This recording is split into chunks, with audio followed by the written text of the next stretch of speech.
Here we are outside the Royal Ocean Racing Club, just directly after the briefing for the Rolex Fastnet Race tomorrow. We're with David Witt. Witty, it's so good to see Scallywag out on the water so much, in various places in the Med, in here. The boat's done a lot of sea miles. You must have done quite a bit of work to it. How are you feeling about the Fastnet race? Yeah, no, we're pretty happy with it. Yeah, it's been a really, really long road. Yeah. But it's there now, I think. What are the major modifications you've done to it in the last year, say? Well, back before the last bowsprit broke off, we did a new rig, new boom, new sail plan, got Squark involved with the team and moved the rig back 500 mil. So that's the big changes on top of the personnel, obviously, and a few other things. Yep. And would you be preferring a bit more breeze than we're likely to get, do you think, for Fastnet, for Scallywag? Or is it not that you've got enough there for current wind? Yeah, the boss actually said, "How are we looking?" I said, "How do you know?" Yes, exactly. Yeah, absolutely. The blackjack guys have had a refit and they've moved some tack points and their sail plans are a bit different. And Squark presumably has to say nothing, does he?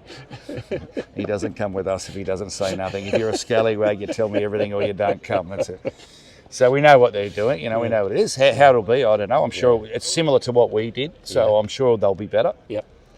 So, this 100-footer game, if you stop, you get past. So you've got to just keep developing and making, every time you go sailing, you've got to be a bit better, whether it's the crew, the performance, whatever, it's... Relentless. It is relentless. That's why I'm going grey. That's why you're losing weight. Exactly. Yeah. Will Oxley was saying that this isn't just about putting yourself in the right place for the weather. You've actually got to think tactically against the other 100-footers as well, because they've all got different modes of best sailing, and you've got to play that game too a bit. Yeah, in basic terms, everyone has their time. Yeah. So Leopard will have their time, especially if it's fresh upwind for a bit. Leopard will probably be the quickest. Yeah, right.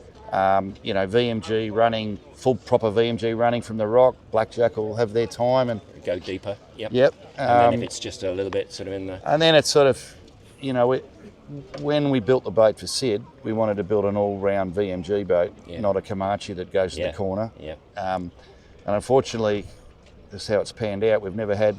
Most of the races have been to the corner, right? Right. We haven't really had a proper VMG race in a Hobart race for a long time. So going to a rock and coming back the other way means you're going to get a bit of both. So, I think the boat was probably better suited to win this race than a Hobart race, but time will tell. Well, good luck with this one. And for Hobart, you're going to be there on the start line? So we're not even stopping in Cherbourg, win, lose or draw. All right, okay. We're going to go basically drop a couple of people off and come straight back.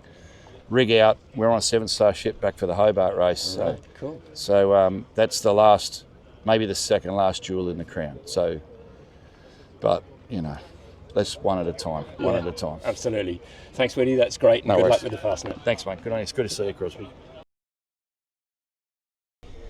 So we thought we'd ask David Witt about one particular story which was delightful in recent racing in the Med, which took him back 35 years.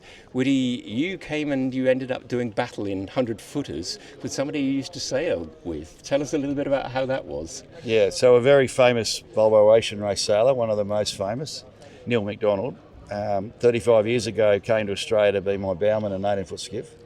And we were flatmates in the cross with another guy called Charlie Diekman for a couple of years, and been good mates ever since. And then 35 years later, there we are, boat for boat, match racing 200-footers into the finish. He's got magic carpet. He's running the magic carpet, and he was driving the magic carpet and running the project, and brand new boat. And there we are in a 10-year-old boat, 25 years later, head to head again. So. We just went and we went to the bar afterwards. It was only a boat length. Because it was close. It was a boat length, and it was the closest finish to Giraglia in its history, 70 years or something. Yeah.